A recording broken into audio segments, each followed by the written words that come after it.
तो hello students, आज हम पढ़ने जा रहे हैं रैखिक प्रोग्रामन का भाग 15। तो चलिए इसे शुरू करते हैं। तो आज हम क्या पढ़ेंगे?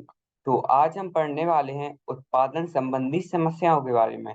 तो अभी शुरू में हमने रैखिक प्रोग्रामन का कुछ समस्याएं कर चुके हैं। अब हम उसकी कितनी तरह की समस्याएं होती हैं उन्हें हल कर रहे हैं। तो आज हम पढ़ने वाले हैं उत्पादन संबंधी समस्याओं के बारे में, जिन्हें हम मैन्युफैक्चरिंग प्रॉब्लम्स भी कहते हैं। तो मैं पहले पेन ले लूं। ओके, चलिए अब शुरू करते हैं।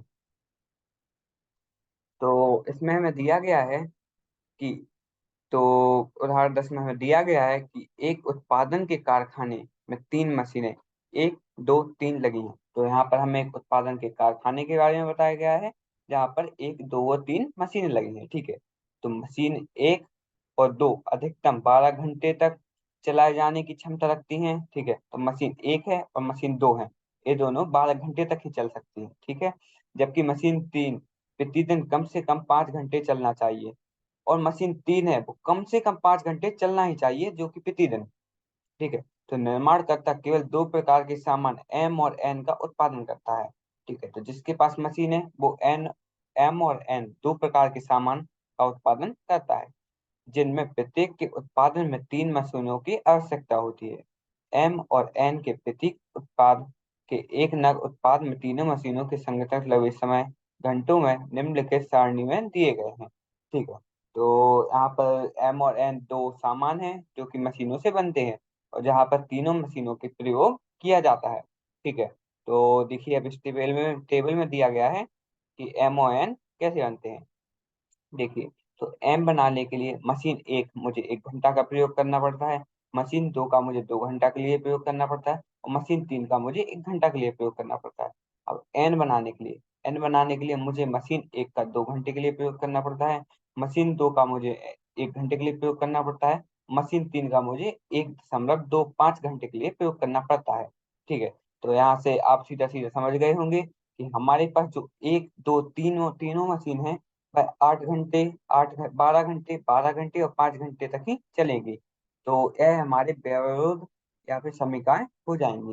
यहाँ से अब आपको समीकरण व व्यवरोध और जो भी हमारा उद्देश्य फलन वह आपको निकालना जल्दी जल्दी आ जाना चाहिए। अब आप देखकर ही समझ जाएंगे कि क्या हमारी समीकरण है और क्या हमारा उद्देश्य फलन है। तो देखिए, तो वह उत्पाद एम पर ₹600 प्रति नग और उत्पाद एन पर ₹400 प्रति नग की दर से लाभ कमाती है। तो जो भी कंपनी या फिर जो भी व्यापारी है, वह ₹600 कमाते हैं एक नग से एम वाले, और ₹400 कमाती है एक नग से जो कि एन है। ठीक है। तो मानते हुए कि उसके सभी उत्पादन बिक जाएंगे, ठीक है, जिससे उनका उत्पादन किया गया है, तब ज्ञात कीजिए कि प्रत्येक उत्पादन के कितने नगों का उत्पादन किया जाए जिससे लाभ का अधिकतम हो। अधिकतम लाभ तो क्या होगा? तो ठीक है। तो मेरे पास जो एम है वो ₹600 का बिकेगा, जो भी एन है वो ₹400 का बिकेगा। तो यहाँ से आप समझ गए होंगे कि यही हमारा उद्देश्य फलन है, और हमें इसी उद्देश्य फलन को अधिकतम करना है। तो हमें देखना है कि कितने एम और एन बनाने चाहिए कि हमारा लाभ अधिकतम हो, और वह जो भी अधिकतम लाभ आएगा वह कितना हो। ठीक है। तो यहाँ से हम अब समीकरण व असमीकरण और उद्देश्य फलन निकालेंगे। तो देखिए, माना कि उत्पाद एम और एन के नगों की संख्या एक्स और वाई है। तो एक्स और वाई है तो हम सीधे सीधे यहाँ से उद्देश्य फलन निकाल सकते हैं। देखिए, एक्स है हमारे एम और वाई है हमारे एन। ठीक है। तो 600 गुणा एक्स जोड़ 400 गुणा वाई करेंगे, यह हमारा सकल लाभ आ जाएगा। ठीक है। तो यही हमारा उद्देश्य फलन भी हो जाएगा। देख लीजिए, यहाँ पर सीधा दिया गया है कि उत्पादन पर कुल लाभ 600 गुणा एक्स जोड़ 400 गुणा वाई। ठीक है। तो प्रत्येक समस्या का गणितीय सूत्रकृत रूप निम्नलिखित है। ठीक है। जेड बराबर 600 एक्स जोड़ 400 वाई। ठीक है, यह हमारा उद्देश्य फलन आ गया है। तो जहाँ व्यवरोध निम्नलिखित हैं, तो यहाँ पर हमें अपनी समीकरण दी गई हैं। तो समीकरण हम कैसे निकालेंगे? तो आप देख लीजिए, हमारी पहली मशीन 12 घंटे चल सकती है, दूसरी मशीन भी 12 घंटे चल सकती है, और तीसरी मशीन कम से कम 5 घंटे चलनी चाहिए, उससे ज्यादा चलेगी कोई दिक्कत नहीं है। ठीक है। तो हम मशीन हमने एम को एक्स माना था, एन को वाई ने माना था। तो यहाँ से हमें सीधा सीधा आ जाएगा 1 गुणा एक्स जोड़ 2 गुणा वाई, जो कि हमारा 12 से कम होना चाहिए। और दूसरी मशीन में हमें आ जाएगा दो गुणा एक्स जोड़ एक गुणा बाई, जो भी हमारा 12 से कम होना चाहिए।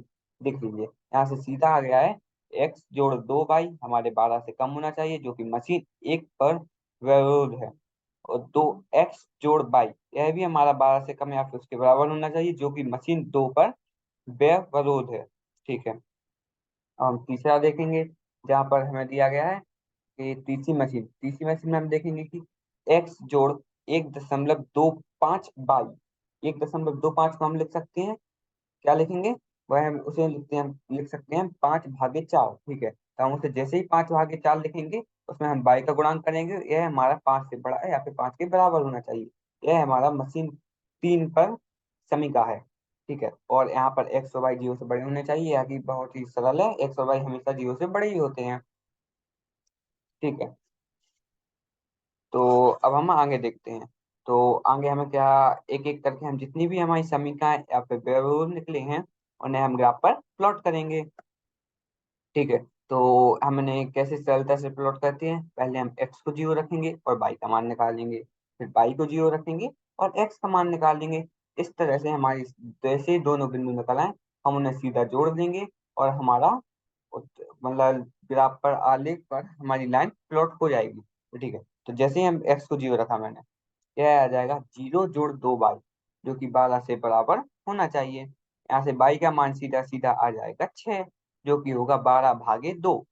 ठीक है, यहाँ से हमारी बिंदु क्या आ जाएगी, बिंदु आ जाएगी 0,6, क्योंकि एक्स का मान 0 है और बाई का मान हमने 6 निकाला है। ठीक है, यह एक बिंदु आ गई। दूसरी बिंदु निकालने के लिए हम बाई का मान रखेंगे 0। जैसे ही मैंने बाई का मान 0 रखा, यह आ जाएगा एक्स जोड़ दो गुणा 0, जो कि 12 के बराबर होना चाहिए।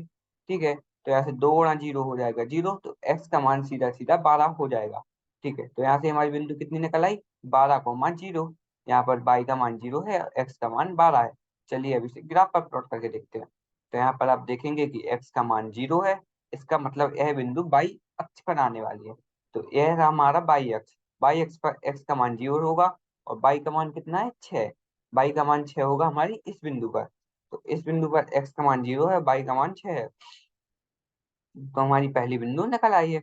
दूसरी बिंदु निकालने के लिए हम देख लीजिए, बाई का मान 0 है, इसका मतलब यह बिंदु एक्स अक्ष पर आने वाली है। तो यह रहा हमारा एक्स अक्ष। एक्स अक्ष पर हमारा बाई का एक्स का मान 12 कब होगा, यह होगा इस बिंदु पर। यहाँ पे ये 10 के आगे बनी नहीं है, पर आप समझ लीजिए यह बिंदु 12 है। जैसे ही हमारी दोनों बिंदु आ गई, हम जैसे ही दोनों बिंदुओं को जोड़ देंगे, हमें एक सीधी लाइन मिल जाएगी। तो यही हमारा व्यवरोध या फिर समीकरण हो जाएगी, पहली समीकरण, जो कि है एक्स जोड़ दो वाई 12 के कम या फिर 12 से बराबर होना चाहिए। ठीक है, अब हम दूसरी समीकरण को देखते हैं। दूसरी समीकरण करने के लिए हम फिर से एक्स को 0 रखेंगे, बाई का मान निकालेंगे, फिर बाई को 0 रखेंगे और एक्स का मान निकालेंगे।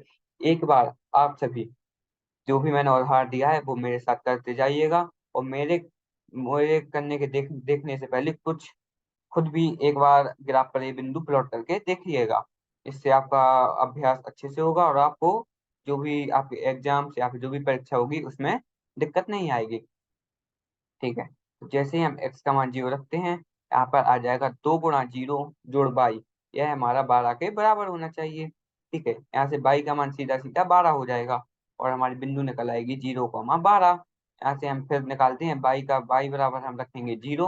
यहाँ से सीधा सीधा आ जाएगा 2x जोड़ 0, क्योंकि बाई की जगह पे हमने 0 रख दिया। यह हो जाएगा 12 के बराबर। यहाँ से एक्स का मान कितना आ जाएगा, 12/2, यहाँ पे लिखा नहीं है, लेकिन आप समझ जाइए एक्स का मान आ जाएगा 12/2। यहाँ से हमारी बिंदु आ जाएगी 6,0।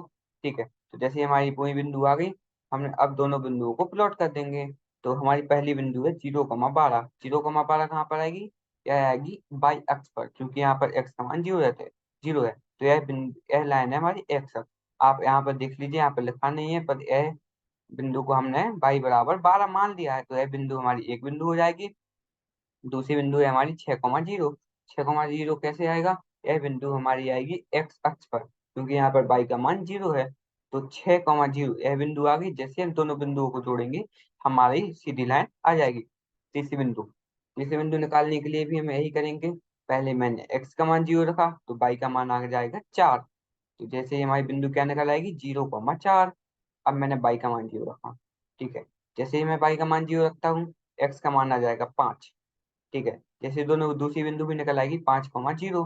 अब मैं पहली और दूसरी बिंदु को ग्राफ पर प्लॉट करूंगा। तो पहली बिंदु है 0,4, यह बिंदु आने वाली है बाई अक्ष पर, क्योंकि यहाँ पर एक्स का मान 0 है। तो देख लीजिए, यह है हमारा बाई अक्ष। यहाँ पर बाई का मान 4 कहाँ होगा, यहाँ पर। यह एक बिंदु हमारी ए निकल आई है। हमारी दूसरी बिंदु है 5,0। दूसरी बिंदु कहाँ पर आएगी, दूसरी बिंदु आ जाएगी एक्स अक्ष पर। तो यह रहा हमारा एक्स अक्ष। एक्स अक्ष पर एक्स की मान 5 कब होता है, यहाँ पर होगा। तो जैसे ही हमारी दोनों बिंदु निकल आई, मैंने दोनों बिंदुओं को जोड़ दिया और मुझे एक सीधी लाइन मिल गई है। ठीक है, और यहाँ पर एक्स 0 से बड़ा होगा, वाई 0 से बड़ा होगा। यह कब आएगा, वाई 0 के बराबर पहले कब होता है, वाई 0 के बराबर होता है एक्स अक्ष पर। तो यह रहा हमारा एक्स अक्ष। और इससे 0 से बड़ा कब होगा, जब हम इसके ऊपर साइड आएंगे। तो हमें जो भी सुसंगत छेद, अब जो ये छायांकित छेद निकलेगा, वह हमें वाई अक्ष के ऊपर लेना है। फिर हमारा आएगा x0। x0 कब होता है, यह होता है हमारा वाई अक्ष पर। तो बाई एक्स पर हमारा एक्स का मान हो जाएगा 0। जब हम इसके सीधी साइड आएंगे, तो हमें सुसंगत क्षेत्र अपना मिल जाएगा, क्योंकि हमारा एक्स का मान हमें 0 से बढ़ा लेना है। ऐसे इसमें मैं इन सभी में मैंने सबसे सरल से बताया था कि पहले हम एक्स का मान 0 रखेंगे और फिर बाई का मान 0 रखेंगे और ए वाली बिंदु रखेंगे। फिर हम देख लेंगे, अगर ये सही हो रहा है तो नीचे वाला क्षेत्र आ जाएगा, अगर ये गलत हो रहा है तो ऊपर वाला क्षेत्र आ जाएगा। तो अब देख लीजिए, जैसे ही आप 0 0 रखेंगे, हमारा आ जाएगा 0 12 से कम या फिर उसके बराबर है, तो सीधा सीधा सही है। तो हमारा यहाँ पर आ जाएगा नीचे का सुसंगत क्षेत्र। अब हम रखेंगे फिर से 0 0। जैसे ही मैंने 0 0 रखा, यह आ जाएगा 0 12 से कम या फिर 12 के बराबर है, जो कि फिर से सही है। तो फिर से हमारा नीचे का क्षेत्र आ जाएगा और ऊपर का क्षेत्र हम सुसंगत क्षेत्र में नहीं लेंगे। अब इसमें हम जैसे ही 0 0 रखते हैं, हमारा वैल्यू आ जाएगा, जो कि आ जाएगा 0 5 से बड़ा है या फिर उसके बराबर है, जो कि बिल्कुल गलत है। तो इसमें नीचे का क्षेत्र नहीं आएगा, केवल ऊपर का क्षेत्र ही आने वाला है। तो ठीक है, अब मैंने सभी समीकरणाएं निकाल दी हैं और सभी जितनी भी मैं अपने को इक्वेशंस दी गई थी, सभी को ग्राफ पर प्लॉट कर लिया है। अब चलिए इन्हें देखते हैं कि हमारा कैसा सुसंगत क्षेत्र बनता है। देख लीजिए, हमारा सुसंगत क्षेत्र कुछ ऐसे बन गया है। यहाँ पर हमें 1 2 3 4 5 5 कोणीय बिंदु मिली है। जहाँ पर है ए है अपना 5,0, बी है 6,0, सी है 4,4, डी है 1,0,6 और ई है 0,4। तो ये चारों बिंदु तो आप आसानी से निकाल लेंगे। अब सी बिंदु कहाँ से आएगी, सी बिंदु आएगी इन दोनों के इक्वेशंस को एक साथ हल करने से। तो हमारी यह वाली इक्वेशन है x जोड़ 2y 12 के बराबर है, और यह इक्वेशन है 2x जोड़ y 12 के बराबर है। चलिए इन दोनों बिंदुओं को मैं हल करना सिखाता हूँ। जैसे हमारी पहली इक्वेशन दी गई है, x जोड़ 2y 12 के बराबर है। यहाँ से हम x का मान निकालेंगे, जो कि आएगा 12 - 2y। ठीक है, अब दूसरी इक्वेशन हमें दी गई है 2x जोड़ y, जो कि 12 के बराबर है। यहाँ से हमारा सीधा आ जाएगा, हम x की जगह पे रखेंगे 12 - 2y। ठीक है, तो 12 2 गुणा 12 घटक 2y, यह आ जाएगा। इसमें हम y को जोड़ देंगे, जो कि सीधा सीधा y के बराबर हो जाएगा। और यहाँ से हम y का जैसे ही मान निकालते हैं, वह 4 के बराबर हो जाएगा। इसको आप हल करिएगा। यहाँ पर y का मान 4 आएगा। फिर हम y के मान जब भी 4 आ जाएगा, हम उसको इस वाली इक्वेशंस में रख देंगे। ठीक है, तो यहाँ से आ जाएगा 12 घटक 2 गुणा 4। यहाँ से x का मान आ जाएगा 4। तो हमारा c, जो भी c बिंदु है, वह निकल आएगा 4,4। तो अब हमने पांचों बिंदु को निकाल दिया है। अब हम पांचों बिंदुओं पर z का, जो कि हमारा उद्देश्य फलन था, उसका मान प्राप्त करेंगे। तो ठीक है, तो सबसे पहले हम इसका जेड का उद्देश्य फलन का मान ज्ञात करते हैं ए, जो कि है अपना 5,0 पर। तो यहाँ से जेड बराबर आ जाएगा 600 गुणा 5 जोड़ 400 गुणा 0। तो यहाँ से जेड का मान आएगा 600 गुणा 5 हो जाएगा 3,000 और 400 गुणा 0 हो जाएगा 0। तो यहाँ से जेड का मान आ जाएगा सीधा सीधा 3,000। फिर हम निकालेंगे एम पॉइंट पर, जो कि है 6,0। यहाँ पर हम जेड का मान जैसे ही निकालेंगे, यह आ जाएगा जेड बराबर 600 गुणा 6 जोड़ 400 गुणा 0। हमने यहाँ पर x की जगह पर 6 रख दिया, y की जगह पर 0 रख दिया। ठीक है, तो यहाँ से z का मान आ जाएगा 3600 जोड़ 0। यहाँ से z का मान सीधा सीधा आ जाएगा 3,600। ठीक है, तो अगली बिंदु जो कि हमें दी गई है 4,4, यहाँ पर हम z का मान प्राप्त करते हैं। तो यह आ जाएगा z बराबर 600 गुणा 4 जोड़ 400 गुणा 4। तो यह आ जाएगा 600 गुणा 4 हो जाएगा 2400 और 400 गुणा 4 हो जाएगा 1600। तो सीधा सीधा आ जाएगा z बराबर 4,000। जब हम 2400 और 16 को जोड़ेंगे, 1600 को जोड़ेंगे, तो यह आ जाएगा 4,000। फिर डी बिंदु हमें दी गई है 0,6, यहाँ पर भी हम जेड का मान प्राप्त करेंगे। ठीक है, तो जेड बराबर आ जाएगा 600 गुणा 0 जोड़ 400 गुणा 6। तो 600 गुणा 0 होता है 0, 400 गुणा 6 होता है 2400। तो जेड का मान आ जाएगा 2400। ठीक है, तो अब जो कि हमें आखिरी बिंदु दी गई है ई 0,4, वहां पर भी हम जेड का मान प्राप्त करेंगे। तो यहाँ पे जेड का मान कैसे निकलेगा? जेड बराबर है 600 गुणा 0 जोड़ 400 गुणा 4। ठीक है, तो 600 गुणा 0 हो जाएगा 0, और 400 गुणा 4 हो जाएगा 1600। तो जेड का मान आ जाएगा 0 जोड़ 1600। तो जेड का मान सीधा सीधा आ जाएगा 1600। ठीक है, जैसे ही हमने पांचों बिंदुओं पर जेड का मान निकाल दिया है, चलिए अब आगे देखते हैं। तो इन कोणीय बिंदु जो कि हम शीर्घु पर जेड बराबर 600 x जोड़ 400 y, तो यह हमारा उद्देश्य फलन था। यहाँ पर हमने हर बिंदु पर x का और y का मान रख के अलग अलग z का मान निकाल लिया है। तो इनका सारणी में दिया गया है इसका मान। तो 5,0 पर z का मान था 3000, 6,0 पर z का मान था 3600, 4,4 पर z का मान था 4000, 0,6 पर z का मान था 2400, 0,4 पर z का मान था 1600। तो देख लीजिए यहाँ से हमारा अधिकतम मान क्या आ रहा है, जो कि है 4000। और यहाँ पे 4,4 से आप समझ गए होंगे, एक्स मैंने लिया था ए और बाई मैंने लिया था बी। तो ए भी 4 होगा, बी भी 4 होगा। ठीक है, तो अब देख लेते हैं। हम देखते हैं कि बिंदु 4,4 पर जेड का मान अधिकतम है। अतः उत्पादक को अधिकतम रुपये 4000 लाभ कमाने के लिए प्रत्येक उत्पाद के 4 नगों का उत्पादन करना चाहिए। देख लीजिए यहाँ से जैसे ही मेरा जेड का मान अधिकतम निकल आया, हमें क्या निकालना था? हमें जो भी उद्देश्य फलन क्या था? उद्देश्य फलन था हमारा सकल लाभ। तो हमें अपने सकल लाभ को अधिकतम करना था। अधिकतम सकल लाभ हमें सभी कोणीय बिंदु पर किस पर मिला? वो मिला है हमें 4,4 पर, जो कि बिंदु सी है। जैसे ही हमें 4,4 पर अधिकतम लाभ मिल गया, यहाँ से आप देख लीजिए, हमने उत्पाद ए को हमने एक्स माना था, उत्पाद बी को हमने बाई माना था। तो एक्स का मान यहाँ पर कितना है? 4। और बाई का मान कितना है? वो बी का मान कितना है? 4। तो यहाँ से एक्स और वाई दोनों का मान 4 है।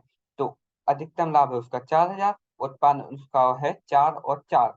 तो उसको उत्पाद 4 ए का उत्पाद करना पड़ेगा और 4 बी का उत्पाद करना पड़ेगा, जब उसको अधिकतम लाभ मिलेगा। और उसका अधिकतम लाभ वो है 4000। ठीक है, तो यहाँ से हमने अधिकतम लाभ भी निकाल दिया। अब आपको यहाँ से जो भी ग्राफ है इसको खुद से एक बार जरूर प्लॉट प्लॉट करके देखना है। और जो भी समीकरण व असमीकरण दी गई है, एक बार आप मैंने पूरी वीडियो पढ़ा दी है। अगर आपको पिछले जो मैंने बोला था कि आप एक उदाहरण खुद से करके आइएगा, जिन्हें नहीं करना आया था वो इस वीडियो में पढ़ चुके हैं। तो एक बार आप खुद से करके जरूर देखिएगा। यहाँ पर आप केवल उदाहरण को देखेंगे और यहाँ से आप खुद से समीकरण लिखेंगे, असमीकरण लिखेंगे, और फिर उसका उद्देश्य फलन लिखेंगे। समीकरणों व असमीकरणों को ग्राफ पर प्लॉट करेंगे, वहां से कोणीय बिंदु निकाल लेंगे, और सभी कोणीय बिंदु पर हम उद्देश्य फलन जो कि जेड है उसका मान निकालेंगे। और जब उसका मान निकल आएगा, तो हमें पता चल जाएगा किस बिंदु पर जेड का मान अधिकतम है। ठीक है, क्योंकि वह सकल लाभ है तो हमें उसे अधिकतम ही करना है। यह भी आपको समझ आ जाना चाहिए। ठीक है, तो यह बहुत ही सरल था। ठीक है, तो आज हम उदाहरण 10 जो कि उत्पादन संबंधी समस्या, इन्हें कर चुके हैं। इन्हें हम मैन्युफैक्चरिंग प्रॉब्लम्स भी बोलते हैं। तो आप सभी अभी तक उदाहरण 10 तक आ चुके हैं। तो आगे हम क्या पढ़ने वाले हैं? तो आगे आने वाले भाग में हम पढ़ेंगे उदाहरण नंबर 11। यह शायद हमारा आखिरी उदाहरण है। तो चलिए इसे भी हम जल्दी से खत्म कर देंगे। उसके बाद केवल आपकी एक समरी, जिसे हम पूरे चैप्टर को एक ही वीडियो में समाप्त करेंगे कि क्या है, जिससे आपको इसे याद रखने में आसानी हो, वह करेंगे। उसके बाद यह चैप्टर खत्म है। ठीक है, तो इसमें हम पढ़ने वाले हैं परिवहन संबंधी समस्याओं के बारे में, जिसे हम ट्रांसपोर्टेशन प्रॉब्लम्स भी कहते हैं। ठीक है, तो इसे भी हम अगले भाग में देख लेंगे। तो मैं आशा करता हूँ आज का लेक्चर आपको समझ में आएगा। आप पढ़ते रहिए। ठीक है, धन्यवाद।